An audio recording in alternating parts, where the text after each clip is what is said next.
Hello all, आप सब लोगों का स्वागत है सिविल स्टेप हिमाचल पे। तो आज की वीडियो में हम लोग देखेंगे आज यानी कि 3 अप्रैल को अलग अलग न्यूज़पेपर्स के अंदर क्या क्या इंपॉर्टेंट हाइलाइट्स देखने को मिले और वो किस तरह से हमारे प्रीलिम्स और मेंस पर्सपेक्टिव के लिए इंपॉर्टेंट है। तो सबसे पहले हम लोग बात करते हैं एक ऐसी न्यूज़ की जिसके बारे में शायद आप सब लोगों को पता होगा। आज है 3 अप्रैल और आज से एग्जैक्टली 40 ईयर्स पहले राकेश शर्मा पहले हिंदुस्तानी बने जिन्होंने स्पेस के अंदर एंटर किया। तो राकेश शर्मा जिनके बारे में होपफुली आप सब लोगों को पता होगा, तो उन्हीं से रिलेटेड जानकारी जो है वो हम लोगों को स्पेसिफिक न्यूज़ के अंदर देखने को मिली। ये न्यूज़ जो है वो द ट्रिब्यून के अंदर पब्लिश हुई है और ये बताया गया है कि किस तरह से सोवियत स्पेस क्राफ्ट था जिसका नाम था सोयूज T-11, उसमें जो है वो राकेश शर्मा गए थे और पहले भारतीय बने जिन्होंने जो है वो स्पेस के अंदर प्रवेश किया। तो उसी से रिलेटेड न्यूज़ जो आप लोगों को यहाँ पे पता होनी चाहिए। राकेश शर्मा जो कि इंडियन एयरफोर्स को बिलोंग करते थे और विंग कमांडर के रूप में वहाँ से रिटायर हुए। अशोक चक्कर जो है वो भी राकेश शर्मा को दिया गया। तो ये कुछ बेसिक फैक्चुअल इन्फॉर्मेशन है जो प्रीलिम्स पर्सपेक्टिव से कहीं ना कहीं आप लोगों के लिए इंपॉर्टेंट है, पता होनी चाहिए।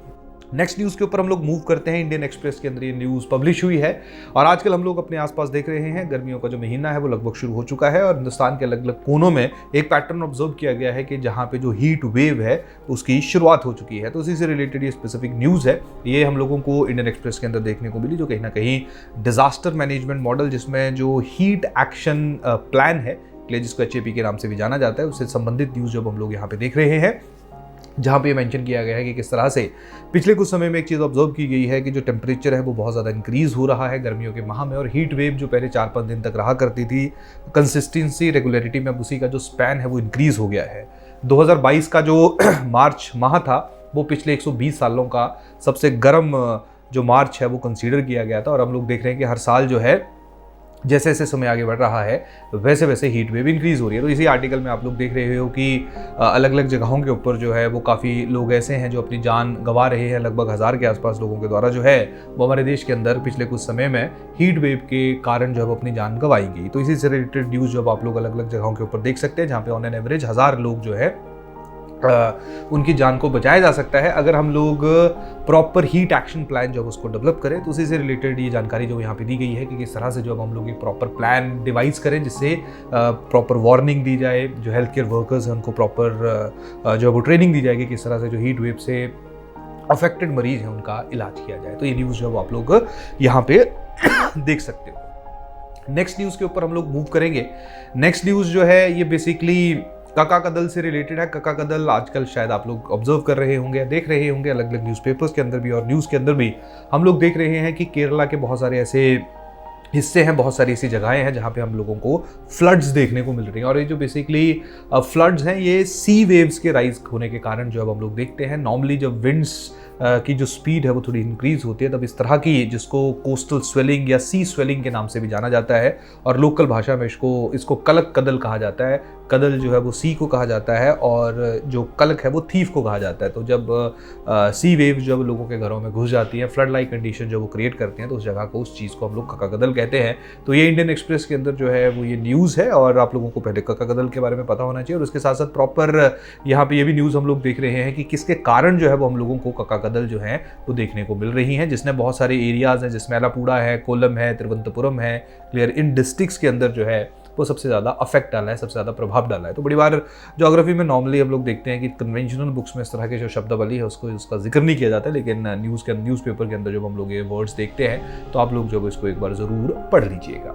इसके साथ साथ नेक्स्ट न्यूज़ इंडियन एक्सप्रेस के अंदर आई है, इंडिया और चाइना रिलेशन से रिलेटेड है, जहाँ पे है India reject China senseless Arunachal act, says invented names can not alter reality. तो बेसिकली अब आप लोग देख रहे हो कि रिसेंटली चाइना के द्वारा जो वो 30 और नई जगहें हैं अरुणाचल प्रदेश के अंदर जिनको उन्होंने अपने जो तिब्बत का हिस्सा कंसीडर किया है, यानी कि इनडायरेक्टली चाइना का हिस्सा कंसीडर किया, तो उसी के ऊपर जो वो इंडियन गवर्नमेंट का रिबटल आया है कि नाम चेंज करने से जो आप लोग जो वास्तविकता है उसको परिवर्तित नहीं कर सकते हो। तो ये कहीं ना कहीं एक स्टेटमेंट है जो इंडिया चाइना रिलेशन से रिलेटेड, बस एक लाइन जो है वो कहीं ना कहीं महत्वपूर्ण है, इससे ज़्यादा डिटेल में जाने की आप लोगों को आवश्यकता नहीं है। नेक्स्ट न्यूज़ जो अब हम लोग देखेंगे, नेक्स्ट न्यूज़ जो है वो first batch of 64 Indian workers from Haryana Uttar Pradesh leave for Israel. तो जैसे कि हम लोग देख रहे हैं कि स्पेसिफिक टाइम पे इजराइल में वॉर कंडीशंस चली हुई हैं और वहाँ पे इंफ्रास्ट्रक्चर को बिल्ड करने के लिए वर्कर्स की आवश्यकता है। तो यहीं पे ही हिंदुस्तान से जो वो 64 वर्कर्स का जो पहला बैच है वो इजराइल गया है। अब ये सही गलत है, ये दैट इज़ डिफरेंट थिंग, लेकिन मेन बात है इंडिया और इजराइल के जब हम लोग रिलेशंस की बात करते हैं, क्लियर, उसी से संबंधित जो है वो आप लोग इस जानकारी को जो है वो मेमोराइज कर सकते हो या इसके ऊपर फोकस डाल सकते हो। हालांकि बड़ी ज़्यादा इंपॉर्टेंट न्यूज़ जो है आप लोगों की नहीं है। अगली न्यूज़ जो कल भी हम लोगों ने जो है वो न्यूज़पेपर के अंदर देखी थी, लेकिन कल जो है वो बस थोड़ा सा फ्रंट पेज के ऊपर हम लोगों को ये न्यूज़ देखने को मिली थी। जैसे मैंने आपको पहले भी बताया, नॉर्मली जो न्यूज़ हम लोग फ्रंट पेज के ऊपर देखते हैं उसी के ऊपर ओपिनियन अलग अलग हम लोगों को एडिटोरियल पेज में देखने को मिलता है। और ये जो ओपिनियन है ये बेसिकली इंडियन एक्सप्रेस के अंदर पब्लिश हुआ है, जो इंडिया और श्रीलंका रिलेशन से रिलेटेड है। और यही अलग अलग एडिटोरियल, जैसे इंडियन एक्सप्रेस के अंदर जो वो एक आर्टिकल आया द कच्छतीवू स्टोरी, उसके साथ जो हिंदू के अंदर भी यही स्पेसिफिक इसी तरह का एक आर्टिकल आया इस दी कच्छतीवू आइलैंड डिस्प्यूटेड। क्लियर। तो आप लोग जो इन दोनों को पढ़ोगे तो आप लोगों को काफ़ी ज़्यादा सिमिलरिटी देखने को मिलेगी। इवन इसके अंदर एक और तीसरा आर्टिकल भी है, क्लियर, जो इंडियन एक्सप्रेस के अंदर आया हुआ है। और आई थिंक ये छोटा आर्टिकल है, लेकिन ये ज़्यादा बढ़िया तरीके से जो इसको एक्सप्रेस किया गया है, जो काम की चीज़ें हैं वो हम लोगों को यहाँ पे देखने को मिल रही हैं। क्लियर। तो आप लोग जो इन तीनों आर्टिकल्स को पढ़ सकते हो, जहाँ पे बेसिकली ये जो कच्छतीवू आइलैंड है ये क्या है, किस तरह से ये हिस्टोरिकली ही 1920-21 के बाद से ही इंडिया और श्रीलंका के बीच का डिस्प्यूट बना हुआ था, और उसके बाद 1974 में हमारी सरकार के द्वारा जब इसको सेटल किया गया। क्लियर। तो पूरी की पूरी जानकारी जो आप लोग देख सकते हो कि 74 और 74 के बाद 76 में भी जो एग्रीमेंट है वो साइन किया गया, किस तरह से जो तमिलनाडु की गवर्नमेंट्स थी उनको भी जो गवर्नमेंट ऑफ इंडिया है उसके द्वारा जो है वो उनको भी उनकी भी मंजूरी जो है वो ली गई है। तो उसी का जिक्र जो हम लोग स्पेसिफिक समय में देख रहे हैं। क्लियर। तो कहीं ना कहीं श्रीलंका और इंडिया रिलेशंस के लिए जो डिस्प्यूटेड था, अब इसको किसी भी तरीके से आप लोग देख सकते हो। ये पॉजिटिव है कि डिस्प्यूट खत्म हो गया, नेगेटिव है कि हमारी जो टेरिटरी है जो हिस्टोरिकली कहीं ना कहीं जो वो हिंदुस्तान का हिस्सा, इंडिया का हिस्सा हुआ करती थी, क्लियर, वो जो है वो किसी दूसरे देश के पास चलेगी। तो बेसिकली एक रामानंद राजा हुआ करते थे जो जमींदार थे 1995 से लेके 803 के बीच में, तो उन्हीं के अधीन जो वो ये स्पेसिफिक आइलैंड हुआ करता था। इस आइलैंड की अगर हम लोग बात करेंगे तो इस आइलैंड के ऊपर जो हम लोगों को चर्च देखने को मिलता है, जिस चर्च के ऊपर जो है वो बोथ इंडियंस और जो श्रीलंकन्स हैं वो हम लोगों को वहाँ पे जाते हुए देखने को मिलते हैं।